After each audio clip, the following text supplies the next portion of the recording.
Today I'm going to tie a size 16 tan X Caddis.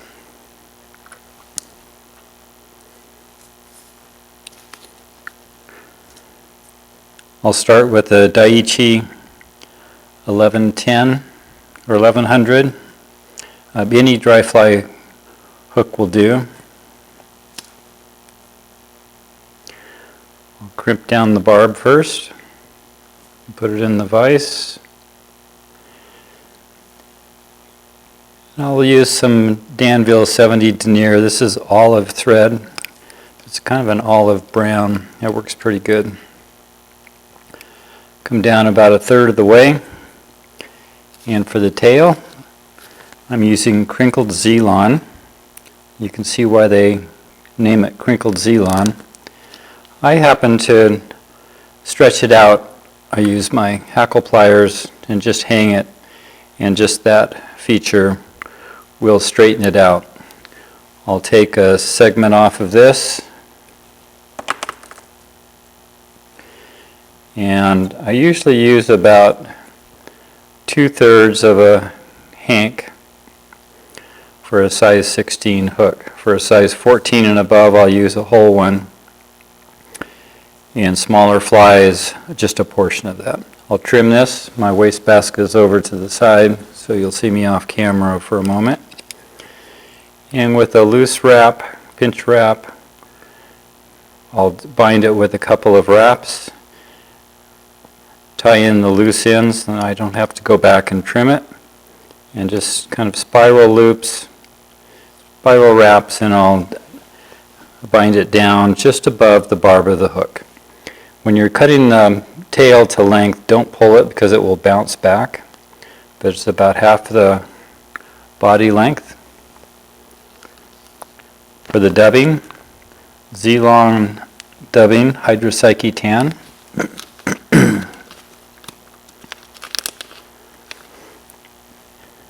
Use a little moisture, and I'm applying this clockwise on the thread and just squeezing and twisting one direction. If you go both directions, it won't have a chance to adhere to the thread. Making a dubbing noodle here. And a caddisfly has a chunky body, so I'm going to use quite a bit of dubbing here. Create a taper, just holding the tail so the thread torque won't move it off to the opposite side. And I'll wind this forward, creating a nice body. And I'll end 2 eye lengths behind the eye of the hook. So I want to end right in here to provide enough room for the wing. And I'll go back and forth a little bit to create that tapered body.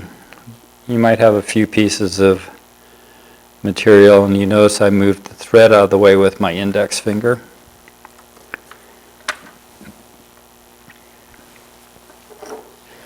And I'll use some X Caddis deer hair. I'm going to take my scissors and pull some up to select it.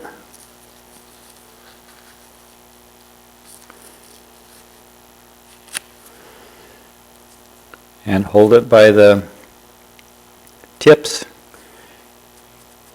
And you can use a variety of techniques. I use my finger a lot to get out the underfur and the short fibers. Put it into a hair stacker and tap it a few times. Hold it horizontal. I twist the end of it so that the fibers don't stick. And I pull them out. And I think you can see now I have 3 colors. So I've got the short black tips, the tan, and then a grayish brown. And that's the colors you see on this, and it's perfect for the X Caddis. I'm going to measure to length, and I want the wing to be about half the length of the tail. Switch fingers, and I like to cut it. I'll show you some different techniques today. But I like to cut it right behind the eye of the hook, and I'm using my thumbnail as a gauge. Take it over to my wastebasket And then I bring it back, and you notice that the deer hair is right behind the eye of the hook. I want my thread flat so that when I bring it up, it doesn't go forward.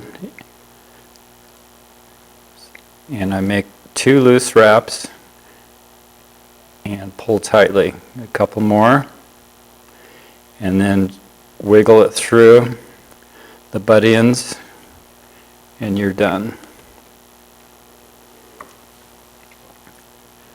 I'll apply some head cement on the thread.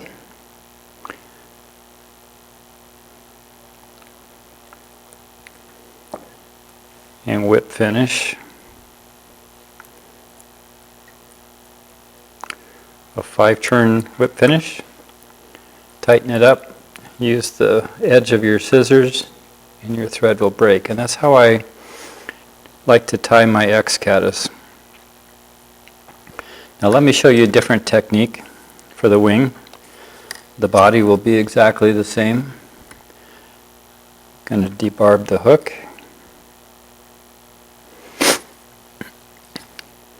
I start behind the eye of the hook. That's the way I was taught many years ago.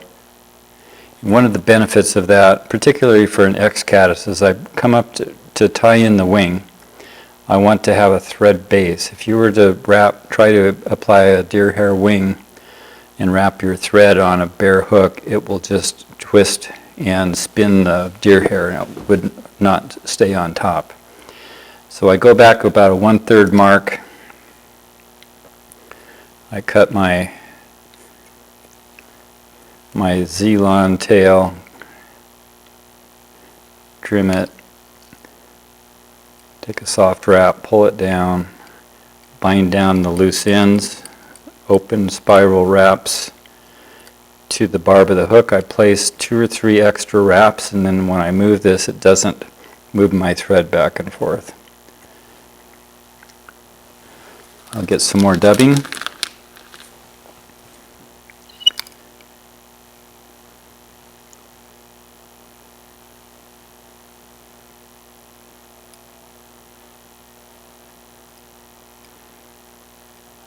And these are short fibers. There's a lot of different types of dubbing, but for a caddis they have a chunky body and hairy body, a lot of caddis. So this really helps represent that. Again, I'll hold the tail, and I've got a few wraps where I don't have any dubbing, so I just make sure that I'm right back above the barb of the hook, and this time I'll use my rotary feature on the Renzetti vise I tie with, to 2 eye lengths behind the eye of the hook, and go back. You notice I move my thread out of the way every time the hook goes past. And up in this section, the forward section of the hook, I don't need to worry about that. I trim some of the really long pieces. I'm going to use the same section of deer hair that I tied the other fly with. Remove the underfur and the short fibers. We'll stack this again. Hold it horizontal, I twist. You just grab the tips. This time, I'm not going to cut. This will be a different technique. Again, my measurement is halfway through the tail. I flatten my thread, take a couple of loose wraps, and then tighten. This time, I'll sweep all these fibers back and pull about 1/3 out and come in and tighten that. If you're having problems with your deer hair wing twisting, this will help with that. The added benefit is that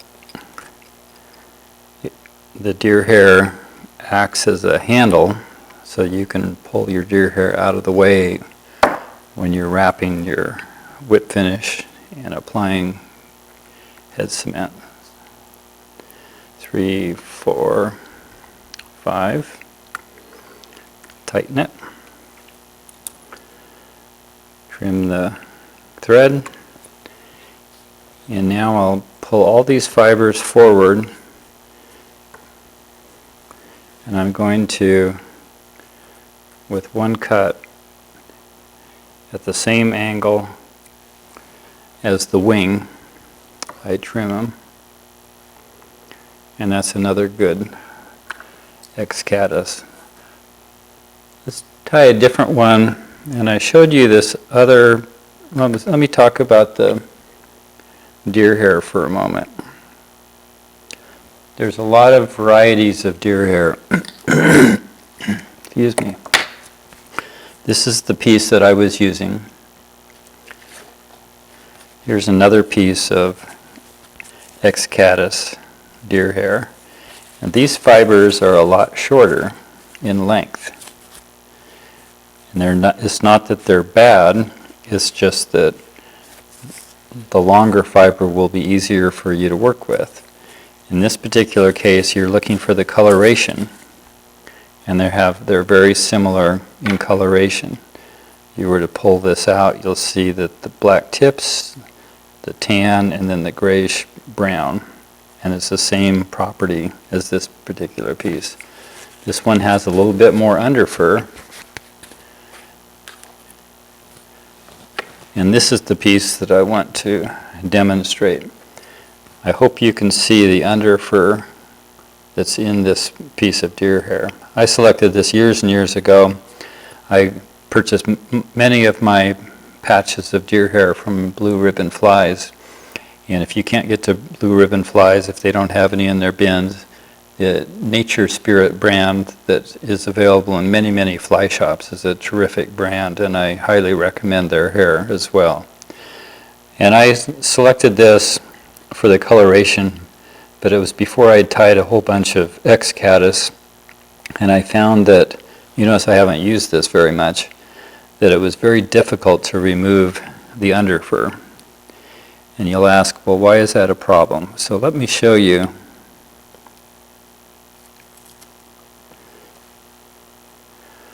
I'm going to pull out the long pieces, and I will put this in a hair stacker as I prepare. I'll get my body ready to go. You've seen these steps, so I'm just going to go through quickly.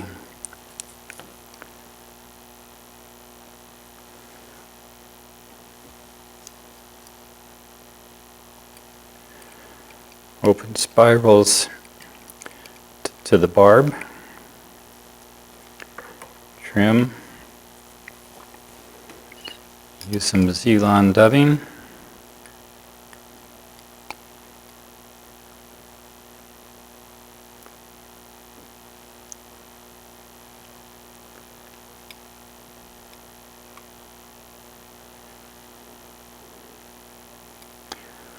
and I'm just going to quickly make the body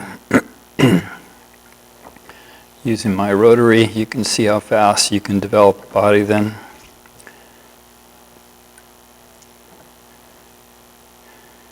After you get used to this, you can tie these flies in about 3 minutes if you get your technique down. So now I'm going to pull out that piece of deer hair, that section of deer hair that has a lot of underfur in there. So I'll measure to length, have it flat. I'm pushing down a little bit as I make my first couple of wraps. And now I'm going to release and pull. And you can see that the wing rotates. And the reason it's doing that is because of the underfur. It doesn't have a chance for that deer hair to compress because there's so much more soft underfur, so it doesn't allow it to do that. But if we take the time to remove it,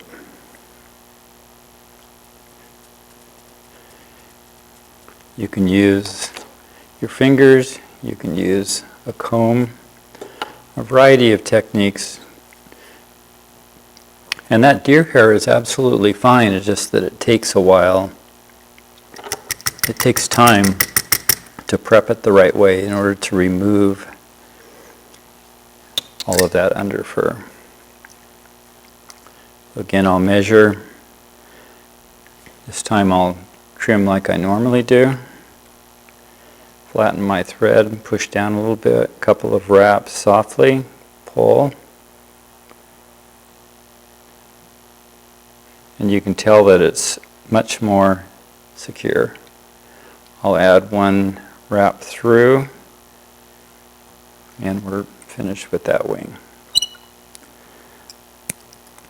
So if you're having problems mounting your wing, depending upon the piece of deer hair you might have, try that technique. Make sure that you have the underfur, remove the underfur.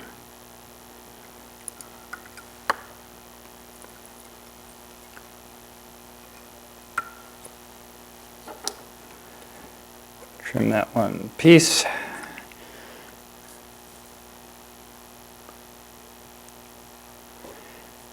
On this last fly that I'll tie, one of the questions I get asked frequently is how much deer hair do you use when you're mounting your wings? And that's a difficult question to answer. It kind of depends on the size of the fly. As I said earlier, this is a size 16. I'll trim those out of the way.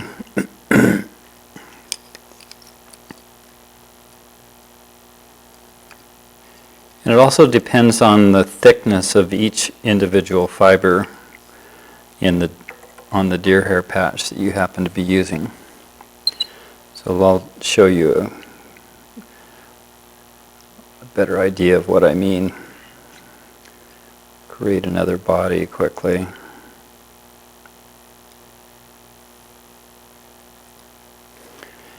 And as I wrap this forward, I'll tell you that I recently wrote a post on my RiverKeeper fly website that I'll add a link down below.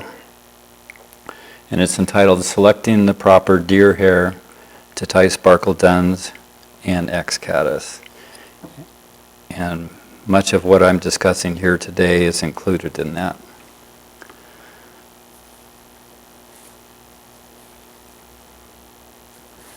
So if you look at the individual fibers here, not the color, but the size, the diameter of each individual one.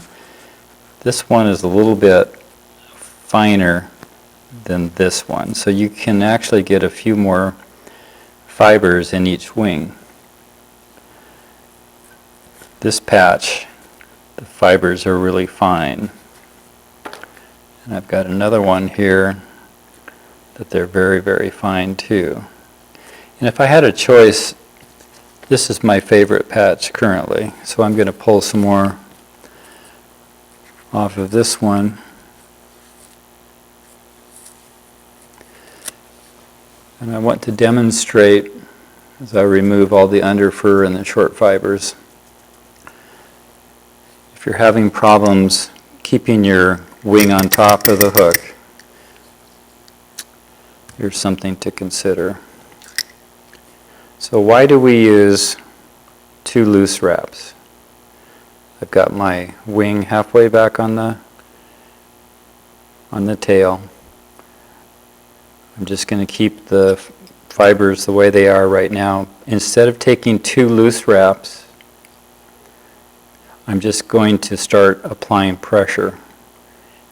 And you can see how the butt ends are twisting away from me. And that's just due to thread torque. So I'll remove those wraps. Let me restack. And the technique that fly tyers use are 2 loose wraps, and then as you pull,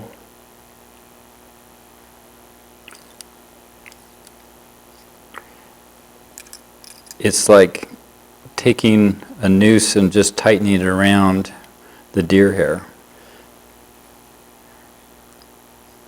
And that's what keeps it on top of the hook.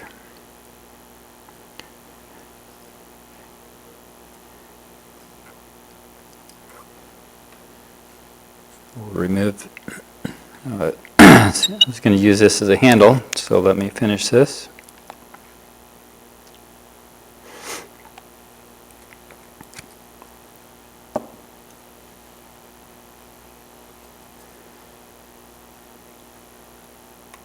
One, two, three, 4, 5.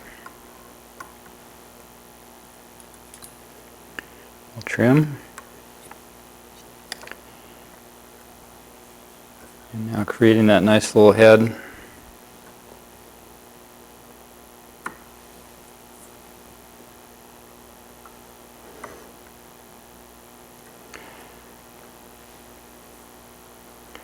And there you have beautiful little caddis. So if you like this, be sure to click the like button below, and you can subscribe to my RiverKeeper Flies YouTube channel. I'll continue to place a few new videos on a periodic basis. So I hope that helps you tie better flies and you learn some techniques today.